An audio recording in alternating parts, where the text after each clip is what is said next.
Hello everyone and welcome back to Auer Time with Crown College head football coach John Auer. Auer Time is a weekly program that gives you, the fans, the opportunity to ask the Crown College coach questions about the Storm, football or sports in general, or just seek the coach's wisdom about life events. In this week's episode, the coach talks to us about the impressive performance against Martin Luther. He shares with us his insights for what he is expecting out of St. Scholastica this week, and why don't women get wrestling? Let's find out on Auer Time. So let's welcome back Coach Auer. Coach, let's first of all begin with team updates from you. Should be pretty much healthy all week. The only guy that would be out for this week would be Josh Brozek. He's not going to play. He got a concussion 2 weeks previous, so he won't be able to play this week. Other than that, we should be pretty healthy. Looking back at last week's game, we start with the offense. Very complete performance. What were some keys that you looked at that you liked about what the offense was doing? I think the first part was the opening drive. 14 plays on the opening drive, drove the ball down the field. We're able to mix some things up and do that. And then from then on, we had some good moments and then some moments of struggle. A couple times we got ourselves behind the chains. So in a 1st and 15 situation because of a penalty or a 2nd and 10, and that was the only way. And so we talked about we were only stopping ourselves. And then after that, we got it rolling a little bit from there. We're able to do some things, what I liked in the passing game. We're able to make some big plays. That takes out the cause of having problems in the fact of you have to put together a 14-play drive. A lot of times you're going to have a penalty, you're going to have this, you're going to have that that's going to stop you. But if you can score from 45 yards out, that eliminates that chance of doing it. And so I like the fact that we had some big plays. I also like the fact that we were able to sustain and put together some drives too as well. Taylor Watkins had a pretty impressive performance for you. Earns his first victory as a Crown College Storm. What did you see that really stood out about his performance? I would say develop some more confidence. I would say that's the biggest thing for him is, he's in there with a lot of guys that have played before. And so I think a lot of times he's trying to live up to those expectations of those guys. And we have a lot of playmakers on offense. And so he's trying to spread the ball around, trying to give those guys a chance to compete and make plays. And so we've talked about it with him is just that play with confidence, have that composure to be able to spread it around, and don't get so, juiced up where you're throwing everything over the top or thinking you have to be the guy. If he just plays within our offense, he'll be fine. Your team averaged 6.4 yards per carry on the day. Really impressive performance by Matt Machad and Josh Edlund. But really, you have to look at the offensive line. They just did a great job for you, I figured. Yeah, and that's what we talked to them about. That's the position that I coach. And I say, guys, if we just give them a chance to get going, they're going to be fine. They're going to make people miss. They're going to run people over. And so that's our key is up front. We got to put a hat on a hat and allow those guys to get going, because once they get going, as you saw on last Saturday, they make plays. They do things above and beyond what normal backs would do. And so that's kind of our thing up front is to do that for them, is to get them going and give Taylor enough time back there where he can get the ball to some very talented receivers to get them the ball so that they can make plays too as well. An interesting stat that jumped out at me in the game was you won 32-0 and had a larger amount of offense, like 180 extra yards than they did, but they had the ball 4 minutes more. I thought, sure. That's interesting how that worked out. Part of that is the nature of their offense. They're gonna, they even had a couple times where they were 4th and 8 and they ran the football and did those things. But I would say the biggest thing too was they ran 84. How many times do you see a team that gets shut out that runs 84 plays? You usually don't. Usually if you get shut out, usually you're in the 50s, low 60s. But they ran 84 plays. So they were able to do some things with our defense, but our defense did a great job of, once they got something going, we're able to figure out a way to stop them. And Coach Taylor does a good job of adjusting, and part of it was just getting used to their option offense, after they started. And I think our guys did a great job with that. Your defense recorded 4 sacks. They were 3 of 18 on 3rd down, so really impressive performance by the defense. Yeah, and I think that's part of it too as well. Defensively, that's what you want to do. You want to get off the field. And I think our defense did a great job of, whether it was 3rd down or even they had a bunch of 4th down times where they tried it too as well. Our defense did a great job of stopping them down, and whether that was in coverage or whether that was, somebody on a blitz coming in there and making a play, I think for the most part they did a really good job of getting the offense the ball. Look at the way your defense has been playing so far this season. The second, maybe even the top team in the UMAC is in terms of defensive units? Sure, yeah. I would say, when you take a look at all the guys that are returning and things like that, they've been in the system, and so they know, and we always talk about this, we want kids to play fast. And when you know what's going on, you're allowed to play fast. When you have to remember, hey, I have to go to this gap, or I have to take these steps, you're going to play slower. And so with having all those guys that understand how to play within the scheme, now they can play fast. And you're seeing those results of those older kids coming along who've played, and now they understand what's going on so they can just play.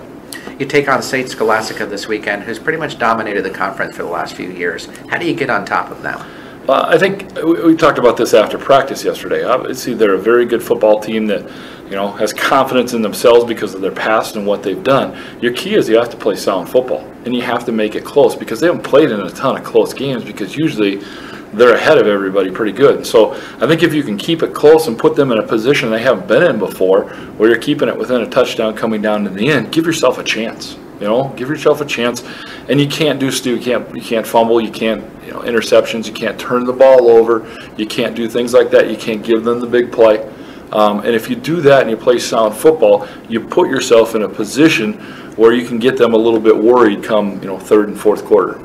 An interesting dynamic of this game is Coach Bremer was their quarterback coach this week. How do you think him being on your staff now helps you? Yeah, he played quarterback for us and did it, but he actually, for them, he coached wide receivers and then he coached defensive backs. So he has both dynamics of having coached both sides of the ball over there. So there's a lot of things that he brought this week that helped us out. And also, too, he did a lot of special teams. And so, he was able to explain to, hey, this guy's going to go here, this guy's going to always, and this is how they're going to line up, and this. And we have film, but there's certain intricacies that he was able to give to us that helps us a lot in those situations. That should be a nice boost for you guys, I would think. Yep. Well, let us head to our fan questions this week. We first of all begin with Steve from New Prague. He says, Coach, love the defense this season. Do you think that this has been the most complete group of players you've had on defense at Crown? Yeah, and it's tough looking back. We've had a couple of years in the past of the past 16 years where we've had a few groups that have been able to do things. This position, so whether it's defensive line, linebackers, or secondary, we're really good during those times.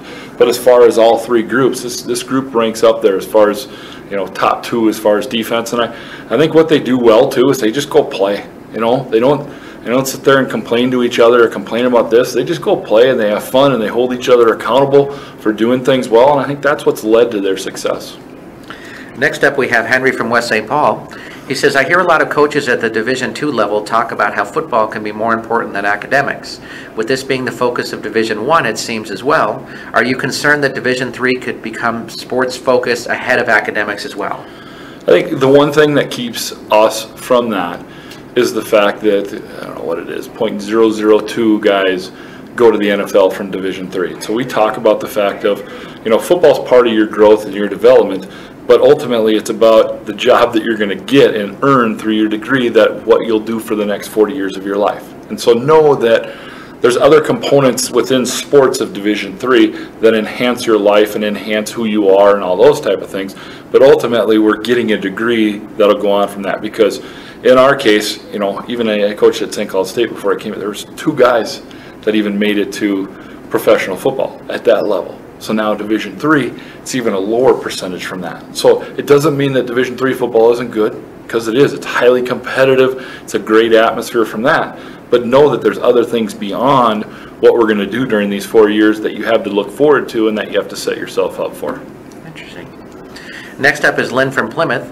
She says, I know a lot of focus of the team seems to be on the defense this year, but you got a real weapon in Nathan McGilvery? McGilvery, yep. McGilvery. How do you think he has benefited the Storm defense?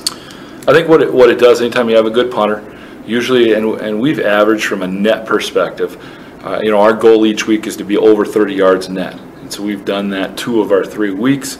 And so what that does is that gives them an extra series. And what I talked about earlier as far as offense goes and having to go 14 plays to score, anytime you're adding an extra series, you're adding an extra chance for that offense to make a mistake during their time they have the football. And so what he does is he puts them back even further, which makes them add another series to what they're doing, which can add to the percentage of the fact of us being able to stop somebody. Our next question comes from Sam from Albert Lee.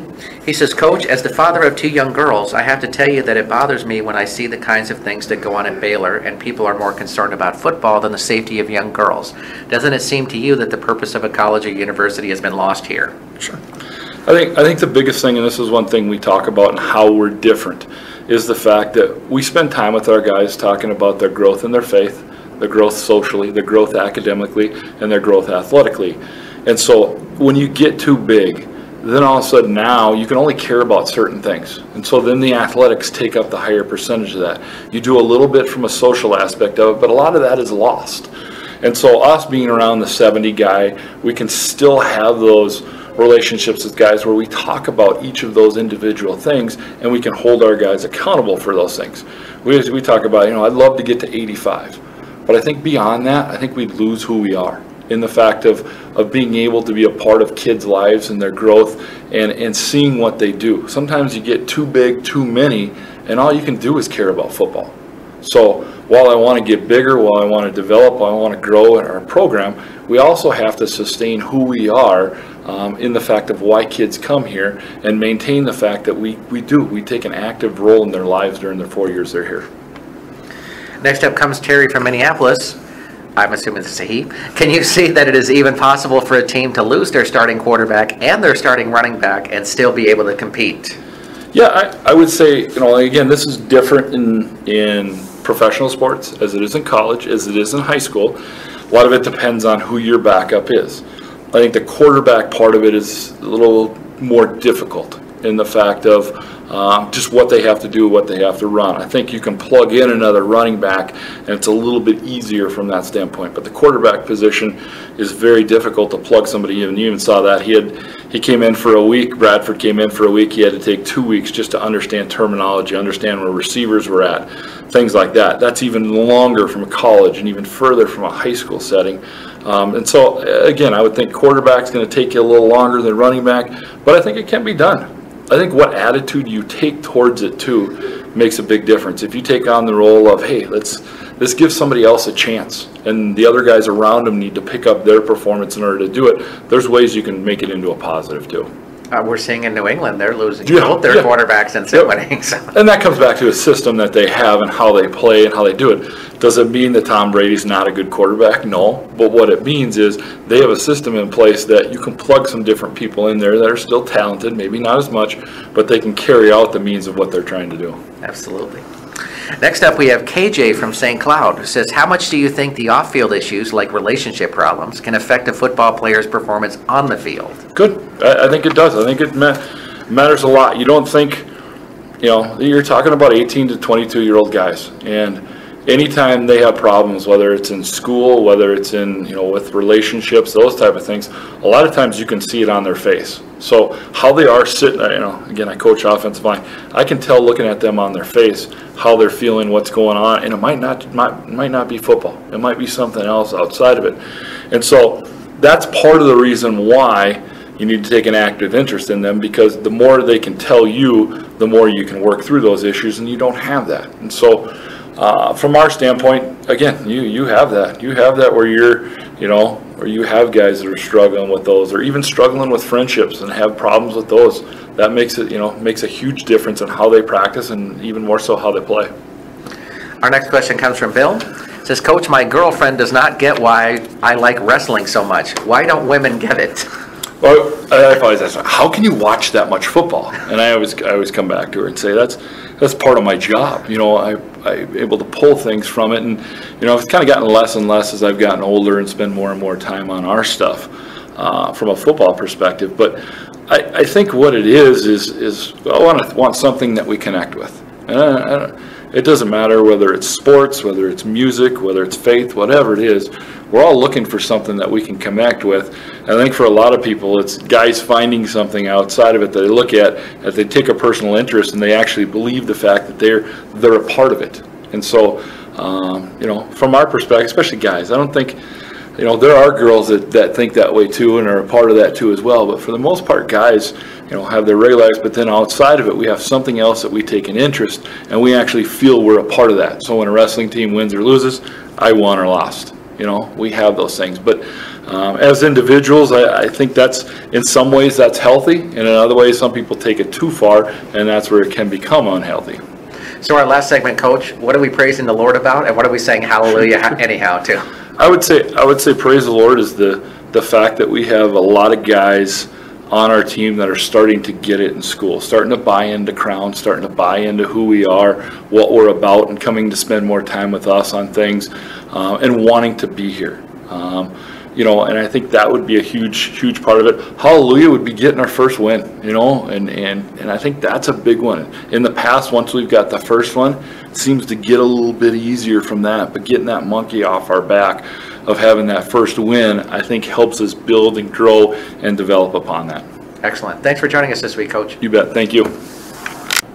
So welcome back. We have Josh Edlund, the Offensive Player of the Week this week for Crown. Josh, tell us a little bit about the game from your perspective from this last weekend. Well, with the new offense and stuff, we had been doing a lot of passing, so I was excited to get back to running the ball, which I trust the coaches, so I knew they were going to do what was best for us. And I think Matt ended with 16 carries, and I ended with 14 carries, so that was a lot of fun. Just more work for us, which is, when you're winning, that's something you get to do is run the ball more, so that's fun. I don't know, I really enjoyed it. It was a good team win. The offensive line was moving people, so that was just fun to run through. It makes it easy for us, especially when they're doing more than their job, so that was fun. Tell us a little bit about how it is for you working in this new offense that's been implemented here. It's fun. I like it a lot. It's actually a lot of what I used to run in high school, but 3 years removed from that is still a little bit rusty. But it's fun. I enjoy it. It's a lot more control, I feel like, from the backfield. The running backs get to kind of pick and choose where we get to go, which is fun. Inside zone's always fun. We still have the power in there, which we ran, seemed like 70% of the time last year. We still have that play in there, sort of. So that's fun too. One thing I'm really excited about has been I was able to play a lot of slot receiver and catch passes out of the backfield, which is something I hadn't done for a long time, but it's something I really enjoy doing. So that was fun. I assume most of those linebackers can't keep up with you. Yeah, that's fun too. I would like to think it creates a good matchup. Scholastica's got one of their fastest linebackers, or one of their fastest people on their team is a linebacker. So this week it may not be as good, but against Martin Luther it worked out really, or against the other teams it's worked out really nice. So let's talk about the matchup against St. Scholastica this week. How do you see your offense matching up against the defensive schemes they use?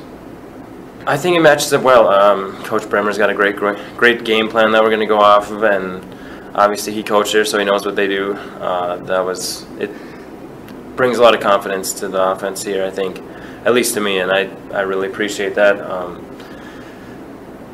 They have, I think I heard they have 9 new starters, 9 people that didn't start last year starting, so that's encouraging. And from the film, it looks like we can run all over them. And with the speed we have at wide receiver too, I'm excited to see what we can do there. I would think that because you have kind of a veteran team there, that really helps to match up for you guys. Yep. Yeah, pretty much everybody's on the same page. We have maybe two new starters. One of them is being the quarterback, that's a big transition, but I think Watkins has been doing a good job. I think he's going to keep getting better and better. I'm excited to watch that. And then we have a new right tackle. It's a transition, but everyone else is a returner, so that's pretty sweet. What do you guys think you need to do to wind up dethroning St. Scholastica?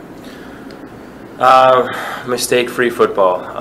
Our biggest setback this year has been penalties and missed assignments, which is easy to say that for a lot of teams and games. Every time you lose, mistakes are the key. But for us, every time we do, a lot of times we'll do something good, and then we'll do something worse. So we'll get some yards, but then we'll get a penalty, or we'll, fumble the football or something, get an interception, and that's just, you can't win games like that. So I think against Martin Luther, we did a good job at that. We had a couple penalties, but we were able to overcome those. So I think against Scholastica, we can't turn the ball over, and we can't get penalties. From what you've seen of the team so far this season, what do you feel of the prospects for this year? Well, Thomas has been lighting it up at wide receiver. That's really fun to watch because he came from defense, and I mean, I've covered him in backyard football, and he was lightning quick. So it's exciting to watch him do good. It's just a matter of him staying healthy. Like I said before, I'm really excited to see what Watkins can do. I know I've seen him do some really good things.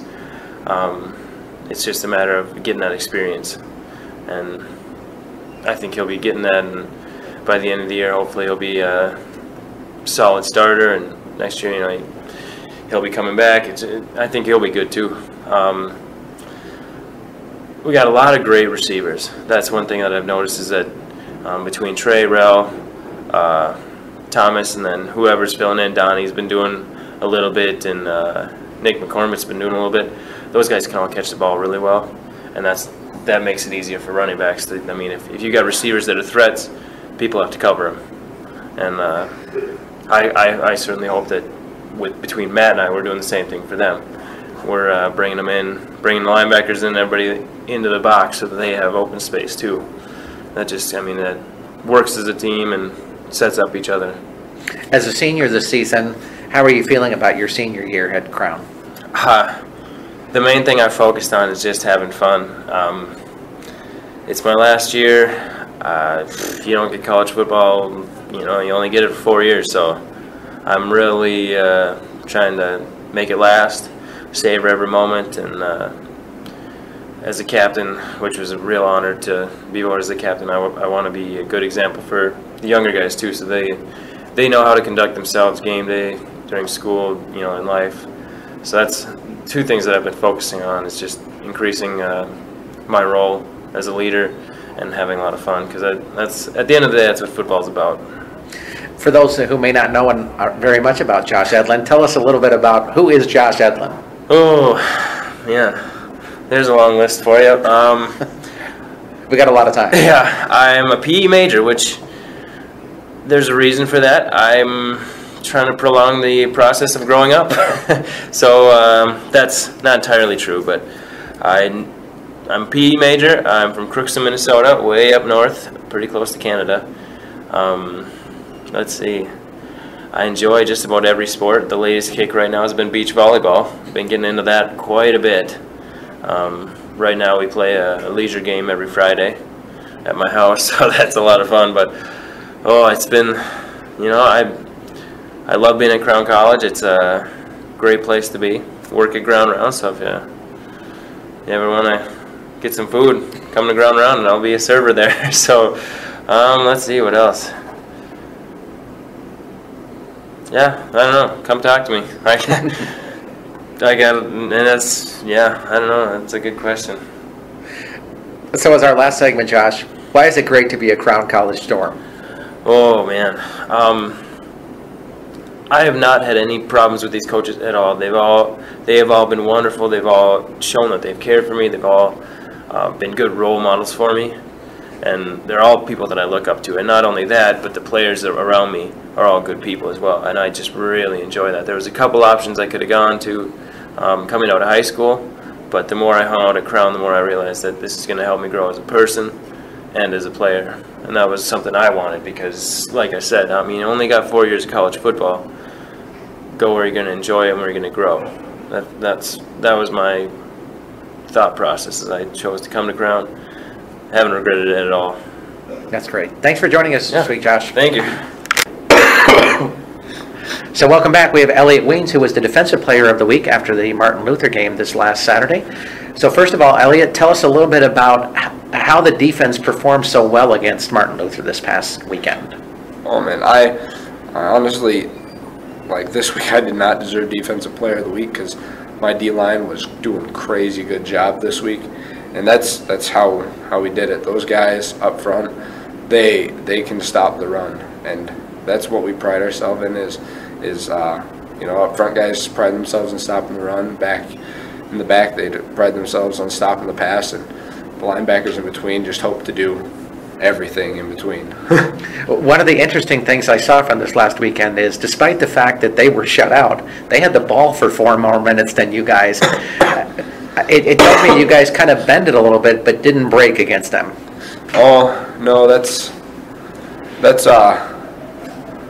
not something that we've always emphasized because we don't ever want to bend, but This past season, we've had some of that, and we're really enjoying fighting in the red zone. It's fun to go down and battle. Our offense does what they do, and they're doing a great job. They move the ball pretty well, and they're going to take care of what they're going to take care of. We gotta get off the field sooner so we can get them the time. When you were heading into the game, obviously the defensive scheme that you had for that day was really effective against them. Were there some things that you saw that you thought, wow, we really can stop them? Oh, man. I always feel like our defensive line can put up with anybody. And so when those guys get to work up front, like, everybody else is ready to go, too. And it took us a while. In that first drive, we let up a couple of runs, and that was actually my fault on both of those because I wasn't getting to my position. And we made it so that the defensive line could help me out on that. And when they did, it was phenomenal. That run stopped. This weekend you take on St. Scholastica, who's been kind of dominating the conference for the last few seasons. How do you get ahead of a team like that? Oh, man, we just gotta I like to start off the week, and I like to say, hey, I just want to practice like I can win. And I think that's where it starts. We just have to practice like we can win. And now the game's coming up, we just have to go out there and we have to believe. We have to work our butts off for 4 quarters and try our hardest. And, yeah. What do you think about the prospects for your team this season? I just want to win. It's been kind of frustrating going 4-6 because we have the character of men that aren't 4-6 men. They're winners in life, and I want them to win. I want them to get to win. I've never had like a above 500 winning season in my life, so it'd just be nice to go out there and start beating some teams. A lot of people may not really know Elliot Wiens very well, so tell us a little bit about you personally. I graduated from Crown last spring with my pastoral major. I'm working on my Master's of Divinity. I had a year of eligibility, so I came back. I'm an online student. My passion is following Christ first of all in my life, and this year's been serving the team for me, and that's who I am. I'm a servant to them first, and moving on. Hopefully, I'm going to be a pastor, and yeah. So our last part for you, Elliot, is why is it good to be a Crown College Storm? Oh, man, there's a community here like none other. Like, you can tell, and the teachers, the way they invest in every student, they care. These class sizes can be kind of small sometimes when you get into your more specific majors, and that just makes it awesome because you get to spend time directly with the teachers one-on-one sometimes, and you get to go in their office and you know that they care about you and you know that they want to help you grow as an individual. It's awesome. Thanks for joining us this week, Elliot. Thank you. We want to thank Coach Auer for joining us on Our Time this week. If you have your own questions you'd like to ask the Crown College coach, please send them to us at johnauer@minorleaguesportsreport.com. That's John Auer at minorleaguesportsreport.com. Please have your questions to us by Thursday evening so we can give the coach a little time to review them before we record the show. I'm Rob Pannier, the managing editor of the Minor League Sports Report.